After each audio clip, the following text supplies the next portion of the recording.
is Hard Parking, brought to you by Right Honda and Right Toyota out of Scottsdale, Arizona. I am your host, Jhae Pfenning. Coming up on today's show, have a conversation with Jason Nelson. Jason Nelson is kind of a local hero born out of tragedy.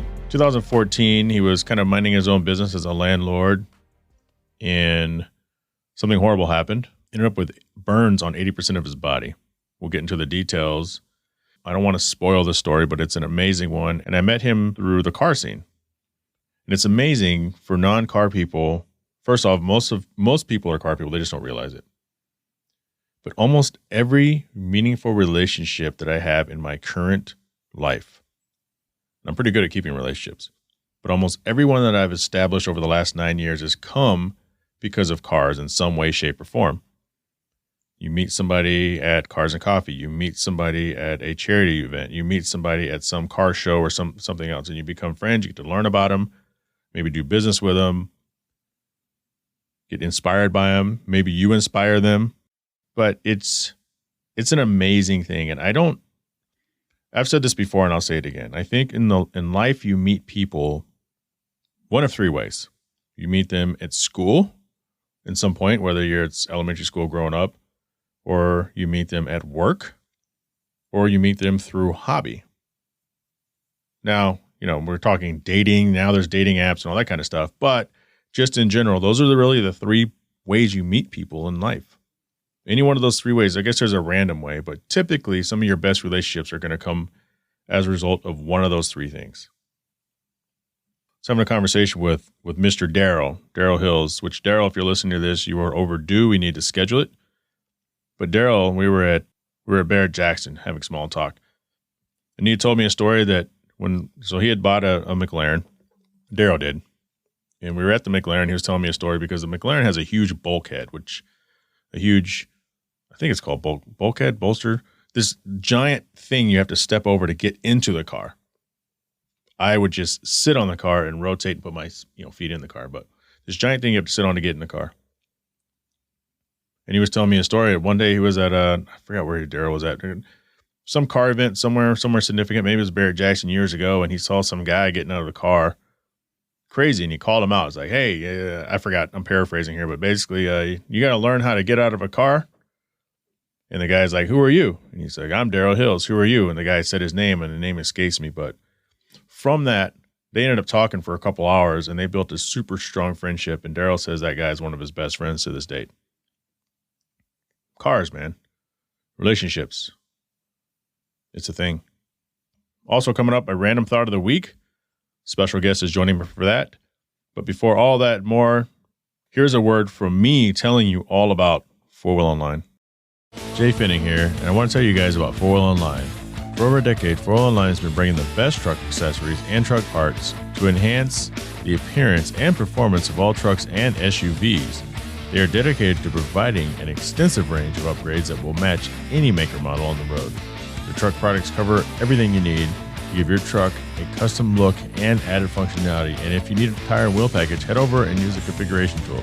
They carry all the major brands of wheels and tires, so go get outfitted today. So visit them online at 4Wheel Online or call them at 813-769-2451. Again, that's 4Wheel Online, the number 4, Wheel Online.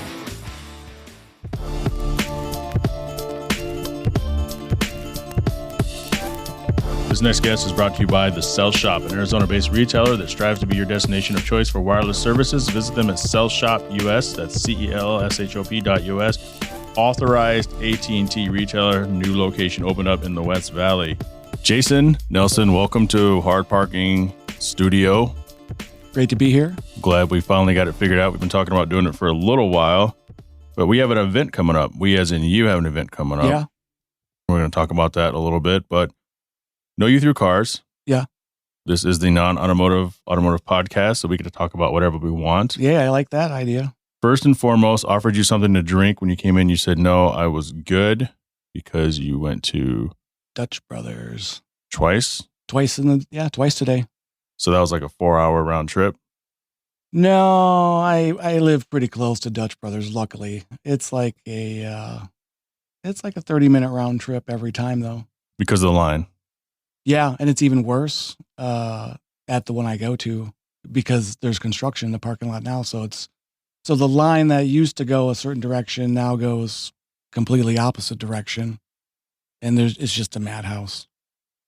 So you love Dutch Brothers, you said that. And I said, we're Yeah. going to talk about it because, like, what do you get?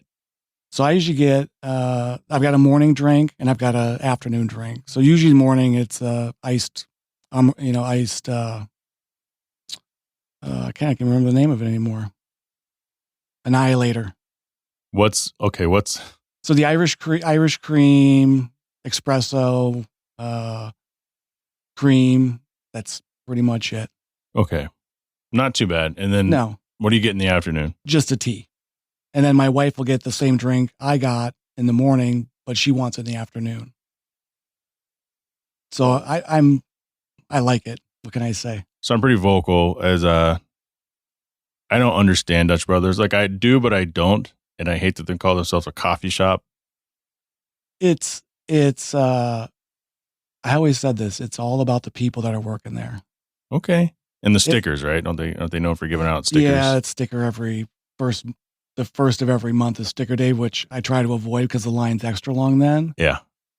But they're just personable. I mean, I know it's a ruse, and I know that They're always cool. yeah, they're told to be that way, but Yeah. it separates them from Starbucks, from whatever other coffee shops out there. I don't know, man. Starbucks, as soon as you walk in, they're pretty friendly, but I get it. I mean, as much as I shit on Dutch Brothers, they're doing something right because it doesn't matter which Dutch Brothers you go to, there's always a line. It's like what's fucking In-N-Out, right? It's like In-N-Out. There's always a line. In-N-Out, Chick-fil-A, Dutch Brothers, there's always a line around the place. I went to one and I think they all have the same thing in common though. Friendliness. They're all it's quick. I mean, Dutch for that line moves pretty quick. Yeah. They're friendly. They remember my name. That's cool. Yeah. And they remember my drink. And even if I don't remember their name, they remember mine. Yeah. Whether it's by car or because I'm there every day or whatever it is. But yeah, they remember. There's that Jason guy in the Pinto again. All right. So I'm done killing Dutch Brothers. Like it's one of those things that like, I don't understand. I get it, but I don't understand it. But I'm one of those, I wouldn't call myself a snobby coffee guy. Yeah. Because I'll drink fucking any coffee from anywhere pretty much. Yeah. But it's just, I think I call it traditional coffee they have is maybe an Americano. Americano, yeah. And that's it. Yeah. And I had never been, and this kind of ties into my story. I had never been to Dutch Brothers 8 years ago. And I think there was maybe a handful of locations at the time. So there wasn't a super amount of Dutch Brothers on every corner like there is now. Right. But shortly after my accident, my parents actually moved to Arizona to take care of me. And my dad would come visit me at the hospital every morning and would go through Dutch Brothers. And I think he probably got dozen free cups of coffee. Because, they what do you got going on today? What's your name? Blah, blah, blah. Sure.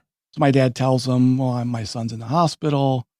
This is what happened. Oh my God, I feel so sorry, Mr. Nelson. Here you go. And he drives off with his free cup of coffee. And I remember him telling me about that when I was in the hospital. And ever since then, I've went back.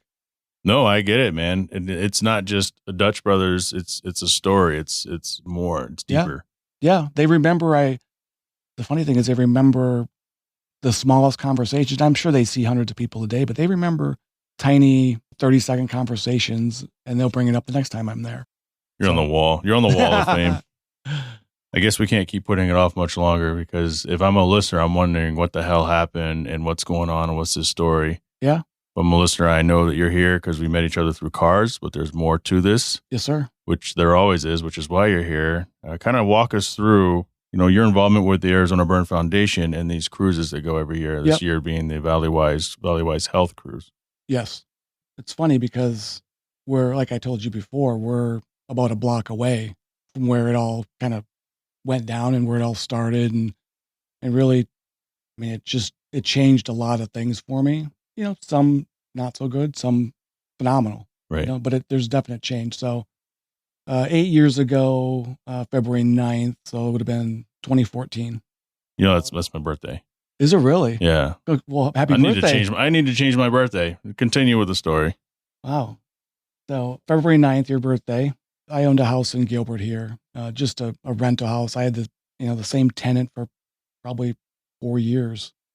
She finally decides to move out. So I'm there just to do repairs, fix the toilets, paint some walls, just that kind of stuff.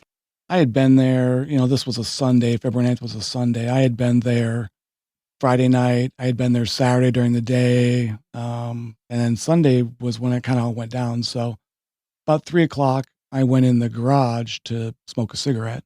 And the thing I didn't know at the time is there was a gas leak in the street.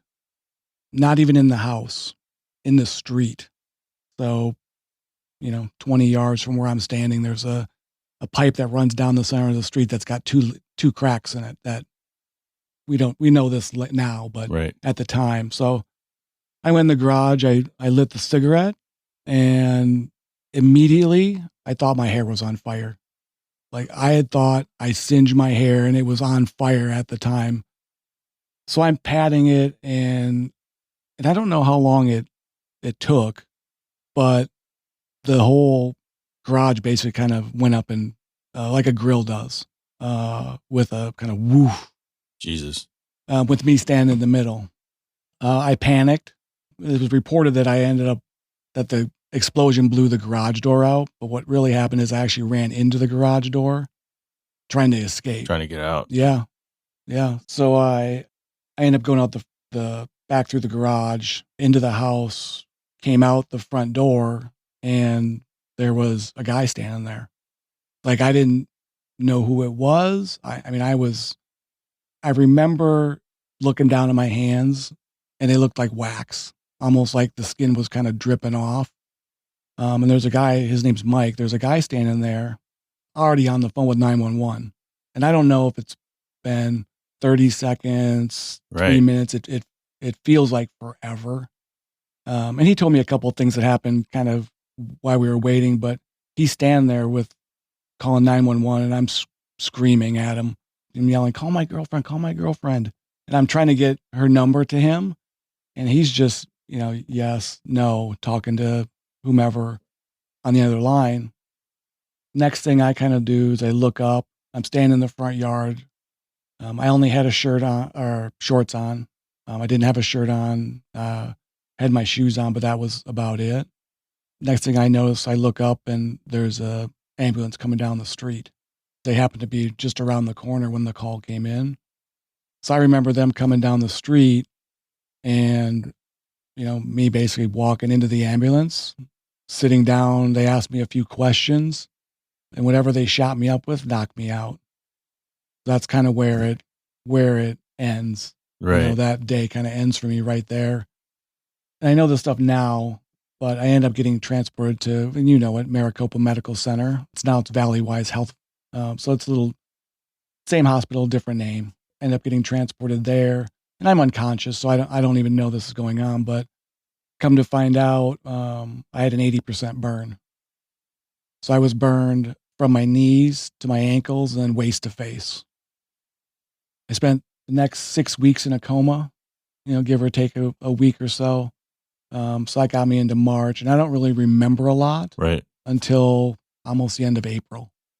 Just from medications, being induced, everything. So that's kind of where my memory kicks back in is, end of April, early May. So what happened? I would imagine now we know what happened. Yeah. There's a pipe out there called Driscoll pipe. Mm-hmm. And you may have heard about the recent explosion in Chandler at the printing shop. Yes. So 4 people were burned in that incident. Also a Driscoll pipe incident. Same situation as mine. The building itself wasn't hooked up to gas. There was no gas to my house. There was no gas to this building. It was a dead end system. So where the line just stops is where it was. Same with the Chandler explosion. So it's just constantly seeping out. Yeah. Right there. It's a hot spot. Yeah. Right where the dead end system is with Driscoll pipe is, they consider it a hot spot. And there's, I'll tell you this, 11,000 miles of Driscoll pipe in the state. In everyone's neighborhood. there's Driscoll Pipe. 11,000 miles.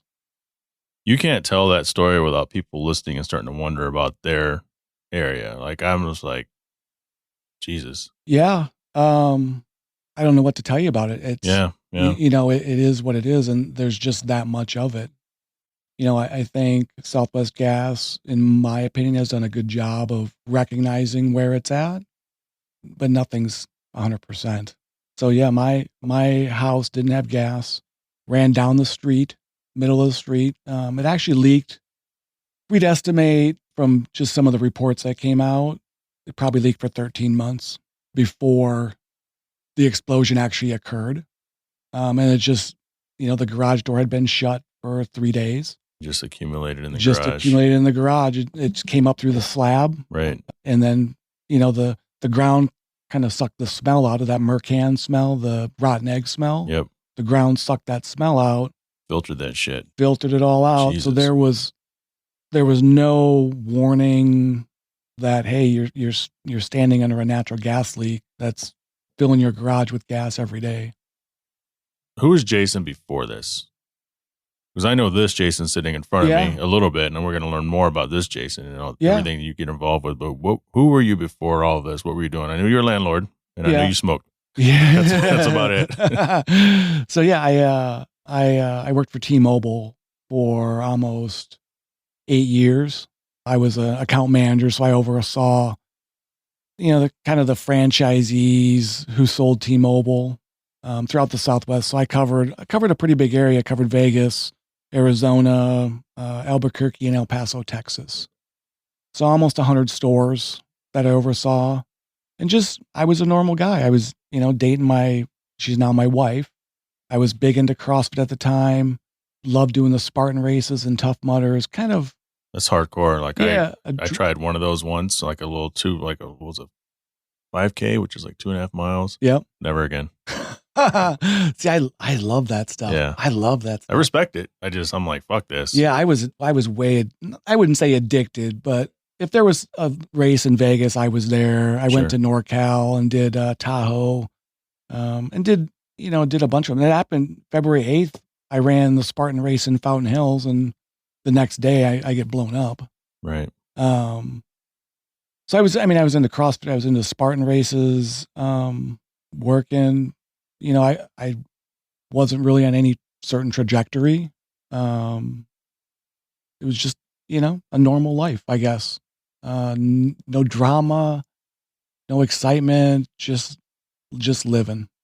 What are some of the things that you can't do that unfortunate event took away from you, and you filled that void with other things in life? Like, are you 8 years later? I mean, if you wanted to, you could probably do that stuff now, but probably couldn't for a while, or? So it's been 8 years. I would tell you the first 4 to 5 years, even if I wanted to do it, I couldn't have done it. A Spartan race, a CrossFit. I was in, I've had 47 surgeries in the last 8 years.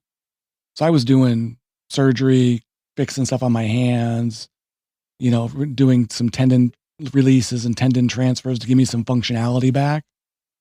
So the first couple of years, I'd say no. I was a mess. It really took me 5 years really to kind of feel normal again, I guess, if this is the new normal for me. Right. But the new norm. Yeah, the new normal. And they all said it. Every doctor I had said, one day there's going to be a new normal for you.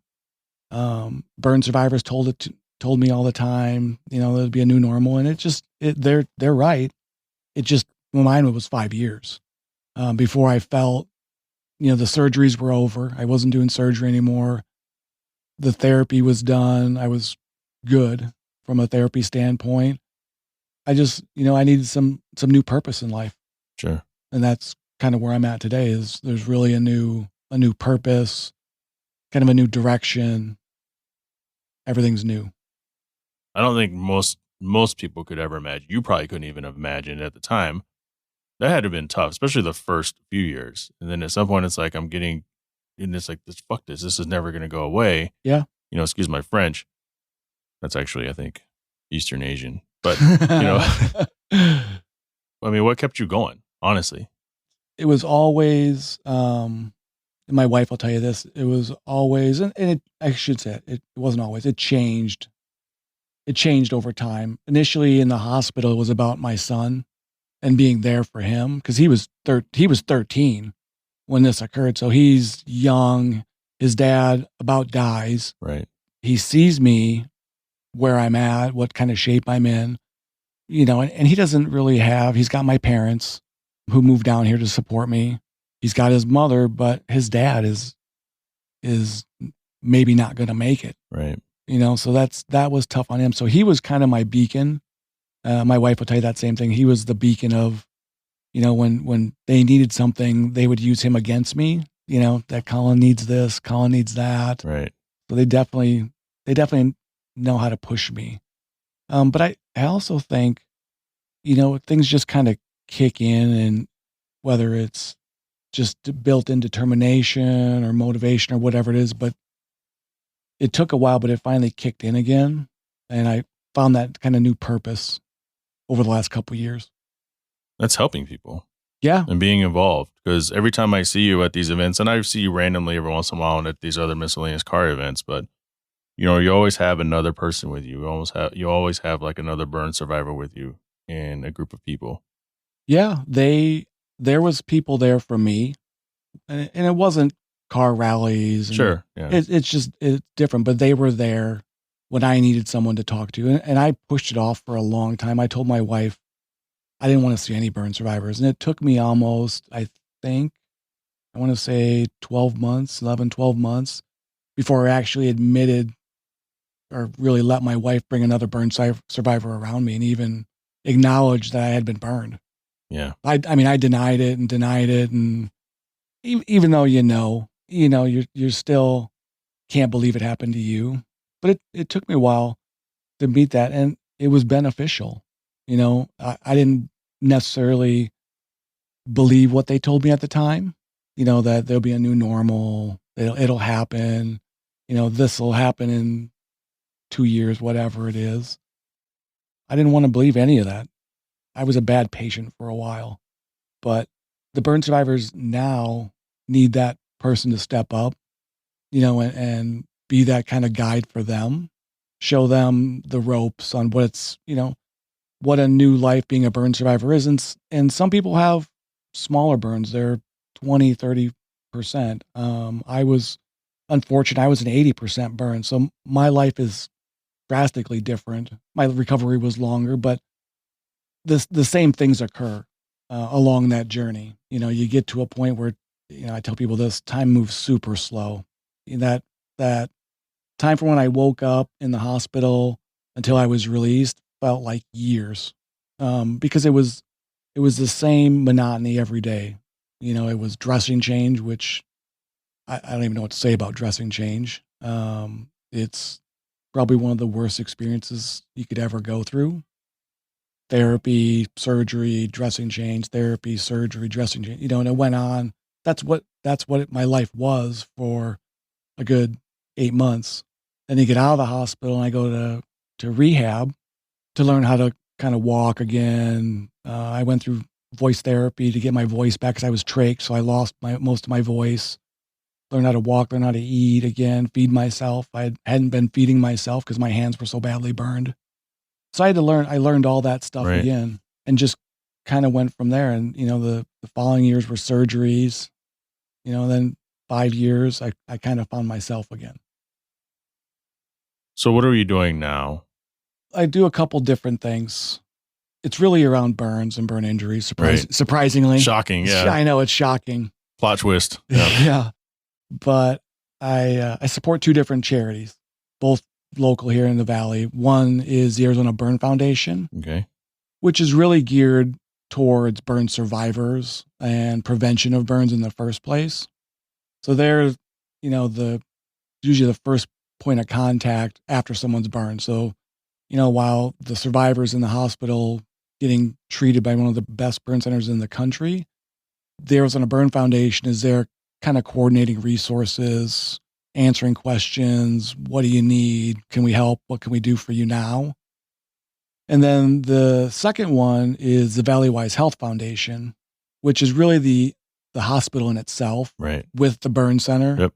But their focus really is, because we've got such a good burn center, their focus is the burn center as well. And especially since there's a new burn center that's being built, even more, to show the Valley what's here. I never knew there was a burn center here before.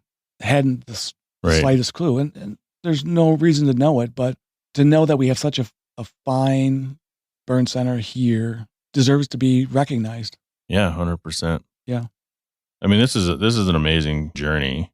Everything from all the surgeries. Yeah. I mean, you are a visually fully functional person.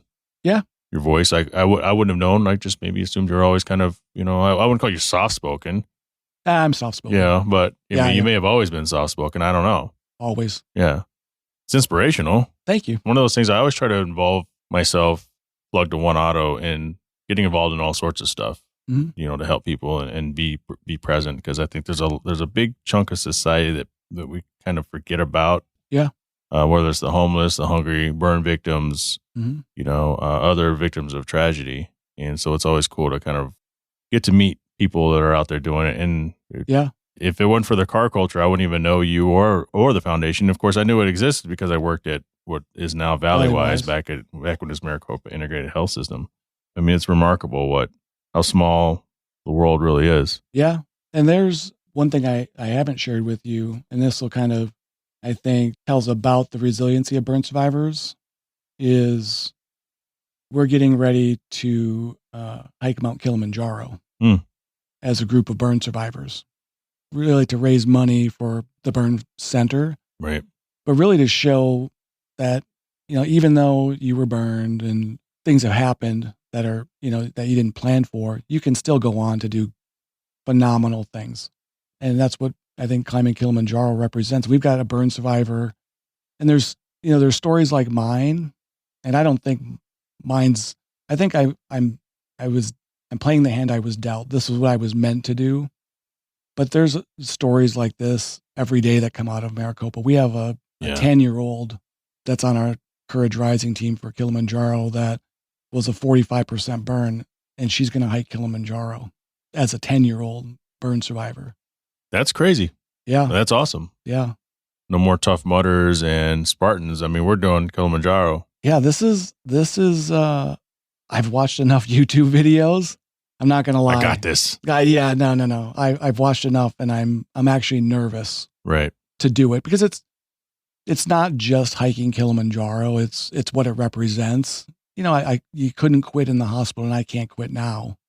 There was no choice. You had to keep going every day. And I think Kilimanjaro is going to be the same way. There's no quit. This is bigger than me. It's about all the other burn survivors to show that, hey, you can do anything you want. There's no limitations to go on and do great things. That's fantastic. And so with this Valleywise thing coming up, it's coming up this weekend. Yes, sir. That is the 24th. Tell us a little bit about it. How can people actually stay? People listen to this all over the world. Some people listen to this and actually want to get involved in some of the things they hear about. So how can they maybe get involved? They don't have to be Arizona to help out. No, I tell people the burn center isn't just an Arizona burn center. Correct. It's world renowned. We get people from Vegas, from you name it. They come from around the world to the burn center for the treatment. But if they want to get involved, there's two great charities. The Arizona Burn Foundation is one, and the second one is the Valleywise Health Foundation. They both support the same mission, just in a different capacity. Like I said, the Burn Foundation supports the survivor from day one. From the day they're burned, they support them through their recovery, whether that's a year that they need us or it's 10 years that they need us. It doesn't make a difference. And the other one's the Valleywise Health Foundation, which is strictly the burn center in the hospital. So that's the overarching foundation that supports our teaching hospital. They can get involved with either one. They're both phenomenal charities to be a part of. Thanks for sharing that. Jason, you like cars? I love cars. I love me some cars. You rolled up here in a nice Nugget. And I just drove one of these. It's a little older one. I had a 2014 M6. Okay. Which was pretty nice. What do you have outside right now? There's it's a 2021 BMW M5. I just picked it up about a year ago. I traded in a GTR. Okay. Which people look at me like, you got rid of the GTR for a BMW?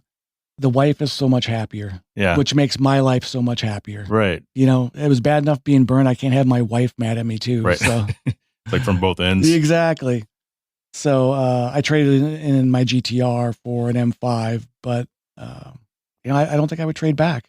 I love the M5. I was gonna say, what do you love so much about it? Because I love the way they look. I'm a little worried, you know, I don't have one, but I'd be a little worried about the electronics doing some silly shit. But any issues if you've had, you know, why the M5?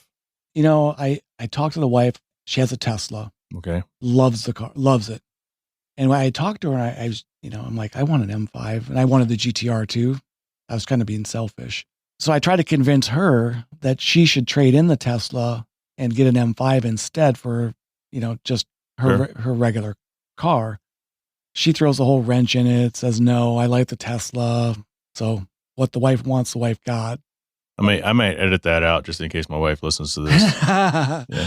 But she didn't like it. She didn't like the gas smell. You know, it was an E85 car. Okay. So yep. It smelled, it was hot, it was loud. Everyone wanted to race at every point. So I said no. So I traded in for the M5, had it for about 2 weeks and sent it to the shop to do downpipes, tune, methanol injection. Now it is also loud. Yep. It's loud. It's fast. It's an all around great car. I love that car. That's a sweet car.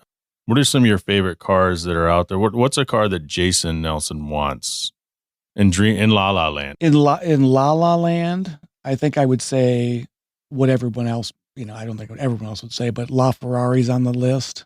Oh man. Definitely a LaFerrari. If we're being, you know, more realistic and what do I want? I'd love a 720, a McLaren 720. With DME tunes and it's downpipes. Just slightly more realistic. It's still unattainable for a lot of people, but it's an awesome car. I love that. I would love to have that car. Yeah. I looked at them once. Didn't drive, just looked, and I thought, wow, a good looking car. So yeah, when I first saw one, it was the first time, and I like McLarens, but when I saw one for the first time, that's the first time my reaction was like. Almost like an F1, like an old F1. And it kind of has some F1-ish design to it. It's just like, oh, wow, that's a cool car. Yeah, you know, it took a while. It's like the BMW grill. You know, that new grill on the BMWs. Yep. The first day I saw it, I was like, oh, God, what is that? And it's kind of grown on me since then. And that's the same way with the McLaren. Yeah. I looked at it the first time, I was like, Raccoon eyes. Yeah, I wasn't sold on it. I wasn't like, wow, that's phenomenal. But the more I've seen them and the more I've kind of looked at them, I'm like, wow, that's a great looking car. It is. I freaking love that car, man. I don't know. I'd like to build one, you know, put the downpipes on it, do the tune and just see what it'll do. I mean, that'd be pretty nice. I got a couple questions for you and then we'll get you out of here. Yes, sir. What's one of Jason's pet peeves? Oh God. What's one of my pet peeves? You know, a big thing for me is respect, I think. Oh yeah, it's an easy one. Yeah, for sure. I think it just says a lot about someone. When I was going through my injury and kind of recovering, you know, people still treated me the same way they did, you know, before my accident. And I was different in ways, but I appreciate that respect of treating someone the way they deserve to be treated and showing people that. Yeah. And then what's a dream? We're not let me reform this question. And these questions come from listeners. I ask them to drop some Q&A, and I've actually recycled these questions many times because I just like them so much. Yeah. Is there a secret car that you've never actually gone after because you just can't really justify spending the money, but there's a car you're like, you know, that's kind of a cool car. I wish I can, that'd be cool to have, even if it was for like 5 minutes. And it could be anything from like a mid-90s Camaro Z28 to just something that you couldn't realistically see yourself with, but kind of fantasize about. A fun day. Yeah. You know, I'd love to drive around an R34 for a day. Yeah, that's a good one. Yeah. Of the older older cars, the non, 20, whatever, 19, Right. 20. I think that just the look of it, the right-hand drive, I think the nostalgia behind it, I think that car is just a cool car. I couldn't afford one. I don't think I'd buy one even if I could, but I like that car too. I think it's cool. I think it's an iconic car. It is. Jason, how can we get a hold of you?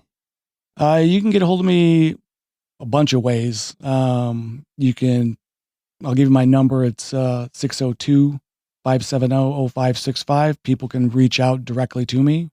I can answer questions about, the road rally going on the 24th, 25th, and 26th. I can help you answer questions about either charity we talked about today, either the Burn Foundation or the Valleywise Health Foundation, or if you know a burn survivor who needs That's what I was thinking. help, I'd love to be a resource for them.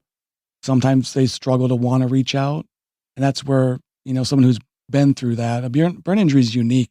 Yeah. There's nothing like it. Yeah. The recovery, there's nothing like it. The injury, there's nothing like it. So to have someone who's walked through those, in your shoes, is a big help. If they want to stalk you on Instagram and follow your adventures. Yeah, they can hit me up at jnelson32 on Instagram. Or you can check the show notes because it'll be in there as well. Yeah. Jason, thank you for spending time with me in the studio today. Thank you, brother. I appreciate it.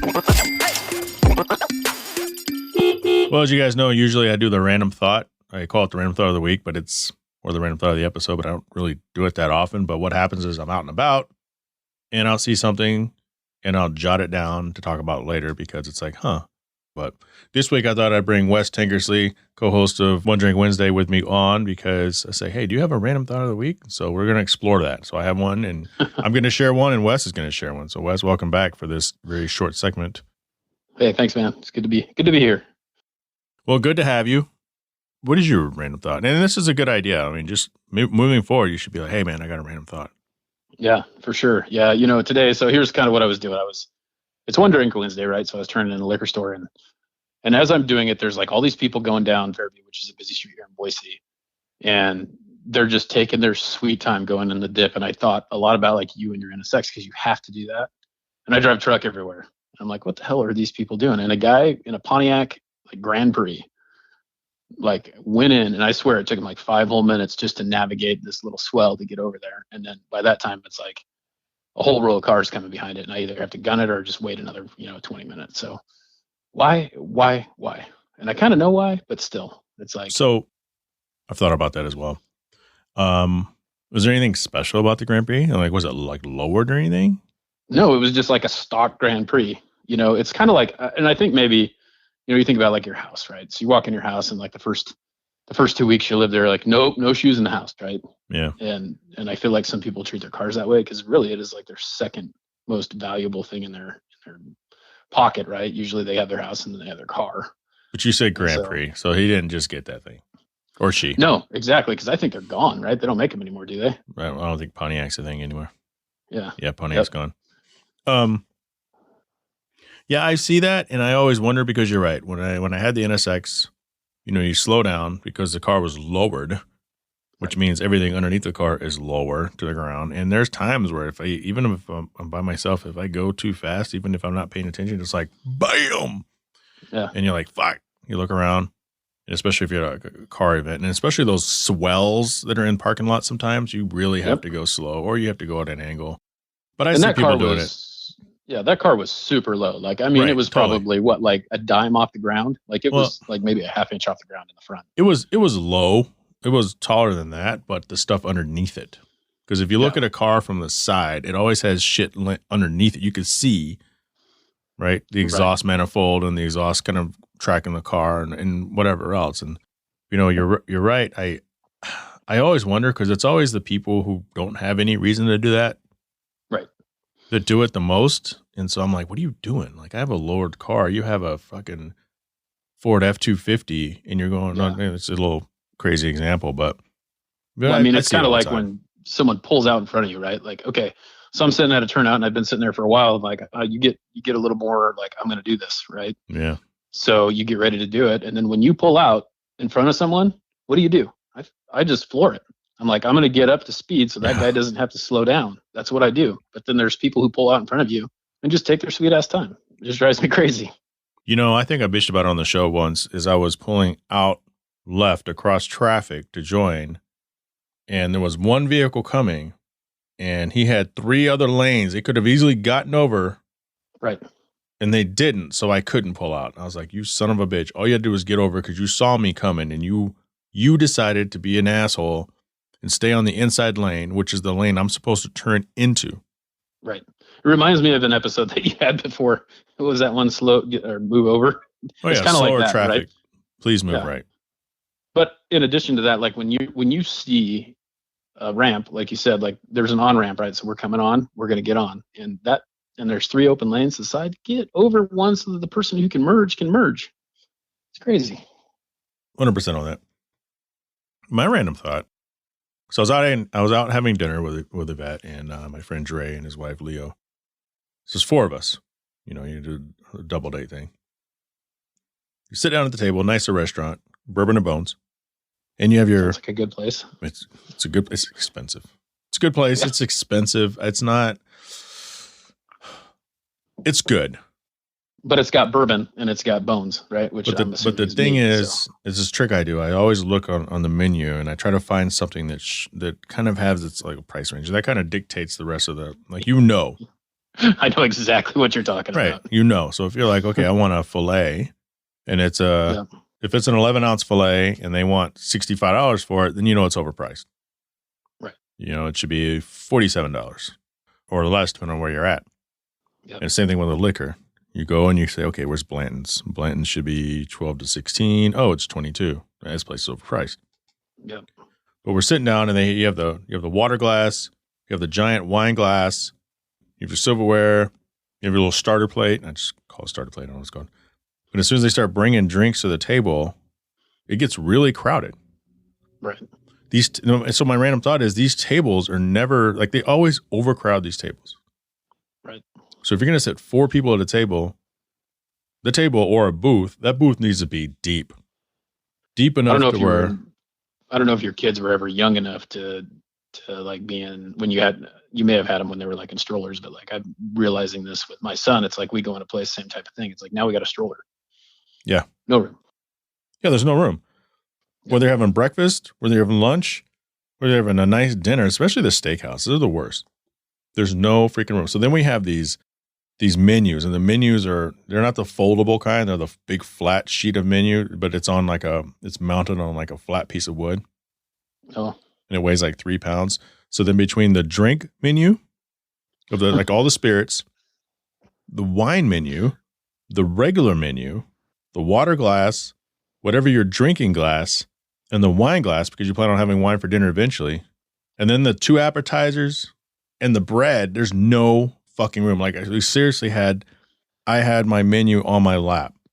Dre had the menu on his lap. I don't know what Yvette and Leo did with their menu. So then by the time the least they could damn do is take that damn piece of wood off that thing. Something. But it's just, there's just never, that's just my thought. There's just never enough room on a table for all the stuff they throw at you when you go out and eat. And it could just be you and your wife. Right. There's just not enough room unless you just happen to get, especially if it's a high top or low top. But if it's like a booth, you should be able to fit comfortably a quartet, 4 people in a booth comfortably with anything and everything they would ever offer. Yep. Your main What's dish even more and your crazy shareables. Is when you go to those ones with the like the table. So you're in a booth, right? And the tables are super wide. And a guy like me can't slide behind that son of a bitch and is uncomfortable the whole time because you're just freaking right up against it. Yeah. Those are terrible too. And you would think, like obviously I'm probably a little overweight, but you would think that most of the country is a little overweight, so they'd adjust that. But then there'd be less room. That reminds me of another thought that we don't have time for, but food for thought, no pun intended. How much food are we wasting in these restaurants when they give you way too much? Exactly. Because they do. And what's funny is you ask, so like there's these like tricks, like when you're trying to diet or whatever, you can say, hey, can you put half in the box and bring half out? Oh, we'll just do it after. It's like, why don't you just do it now? You're going to do it after, right? So then you only have. I've never actually heard that one. Yeah. some people, you can say it. Like, I've tried it because I used to watch The Biggest Loser a lot. And I've tried saying that. That's what they said. Just eat half and take half home, and ask him to take half of it and put it in the to-go bag right away. And then you won't have it on your plate, right? But every time you do it, it's like, oh, well, yeah, we don't really do that. Or that's, It feels like an awkward request. So I understand, but I also understand the purpose of it. Well, so you're wasting it, right? So like, how many times have you, and I get what you're saying too, but like, how many times have you left your shit on the table too? Not very often, but Yes. like I eat the good stuff first. But I mean, so you order a steak, right? Yep. We're already having scope creep on this, but you order steak, want a medium rare. Mm-hmm. They want you to be the first person to open your steak, cut into it. Right. So then you cut in your steak, you like it, then they take it away and then bring half of it back and to go. Yeah, that makes sense. I understand that. So it's kind of, I understand the ask, but it is a little awkward. Yeah, for sure. Like I don't know that I would do that with a steak. And typically, like, I'm the guy who will not order a steak at a restaurant because I think I can make one better at home. So I'm not going to pay someone to cook a steak for me. Weirdo. I know. Well, no, a home steak is great. Yeah. But there are some fucking fantastic steaks at steakhouses, but you're going to pay for them. Yep. All right, Wes, that's all we got this week. Thanks for jumping on, and I'll see you I will see you and talk to you every Wednesday. Well, I'm not going to say shortly because this isn't coming out. So, right. Yep. No, I got you. Yep. So I will see you and talk to you. Well, I talk to you every day, but I will see you on One Drink Wednesday as usual, which people, you can catch both of us on One Drink Wednesday every Wednesday, Instagram Live, 7 o'clock Pacific Standard Time. Grab a drink, jump on stage with us. We have a lot of fun. It's just people having a virtual drink together. Yep. Good times. Later. Yeah, see you.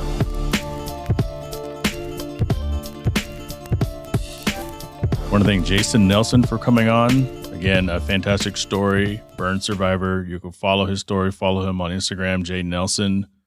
Check out the Valleywise Foundation, Valleywise Health Foundation, a local hospital here, as well as the Arizona Burn Foundation. Don't let his story, don't let that experience stop here. Find someone. Everybody knows someone who's a burn victim. Maybe don't look at him crazy next time you see him. Sometimes we do that, but it's unintentional. It's just seeing something unfamiliar. But when we were kids, those are the kind of things you kind of like pointed at and like, you look different. But as an adult, you're like, man, how much, man, you've gone through so much. Wow. I don't know. I don't think I have that kind of strength. A lot of people think I'm a really strong person. I don't know if I had that kind of strength to do and go through everything that he's gone through. But it's good that, man, through tragedy comes opportunity. Through opportunity comes the opportunity to change lives. So thanks to Wes Tankersley also for stopping by, giving me his random thought. He's right. A lot of times I've been in my car and I'm looking at somebody as I'm going through Home Depot and I'm like, man, why are you came to a complete stop before you went over that little ass hump in your standard size Ford F-150. Are you kidding me right now? But there are times when you have to go around the hump really carefully and gingerly. I'll tell you what, a couple years ago, I was at Future Collector Car Show and I was at the check-in. This is when the famous Fielding Shredder judged my car, and from that came a friendship. See what I said earlier? Friendships, cars. But I was behind a Miata, and this thing was so damn low. You know how they stretch like an extension cord across the road, and then they put like the little thing on it so where you can normally drive over it? He got that thing caught up on the extension cord. And it took 5-6 minutes of him going forward, backward, people trying to untangle it from his car. Now that is way too low. That's funny. Every time you see something like that, you can laugh because it's ridiculous. And of course, that owner probably put a lot into that car, but he should have known better. People, there's a certain time where you can respect what people are doing, but you also have to look at them like, come on, man. Come on, man. Want to think right Honda, right Toyota, out of Scottsdale, Arizona, Cell Shop Wireless Services. New location is opened up here in Arizona out on the West Valley, Avondale, I think. Want to think 4Wheel Online and Patreon business supporter Korea Automotive. If you're interested, if you have a business and you want to support the show, you can support it on the Patreon. $8 a month goes toward developing this studio. It goes toward soundproofing this studio. In fact, I was fed up after the last episode. I was fed up. And I bought like one of those little $10 floor sweep things, those rubber ones from Amazon.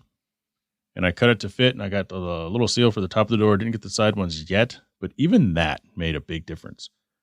It's not the best, but it made a big difference. Trying to navigate this episode and all these future episodes and the past 2 episodes through construction. We're having our downstairs restroom completely ripped apart and put back together. Going from a half bath to a full bath. It is very loud. No door is going to save that. In fact, I had to wait a few hours to record this. Yeah, before going on vacation. You'll hear about it next week. If you like what you heard today, consider telling a friend about this podcast. It is an excellent podcast. I can't do this without your help. If you're a musician to help the podcast upgrade, join the Patreon for as little as $3 a month and get access to bonus audio as well as show swag. Also get to be on the show whenever you want. Thank you, Mark Stoneman, Catherine Cox, Eddie Ramos, Richard Graves, Byron Jones, Bo Jung, Alex Kamina, and Drew Bunkley. You can email the show, hardparkingpodcast@gmail.com. Follow me on Instagram at Jhae Pfenning. That's JhaePfenning, or hashtag Jhae Pfenning. Help me grow the hashtag. Or Jhae Travels, JHAE_travels. Join the Hard Parking Violations Facebook page. Subscribe to my YouTube channel, youtube.com/hardparkingpodcast. I can't grow without you telling the world how great the show is. Let's do this. Let's grow this thing together, and I will talk to you all next week.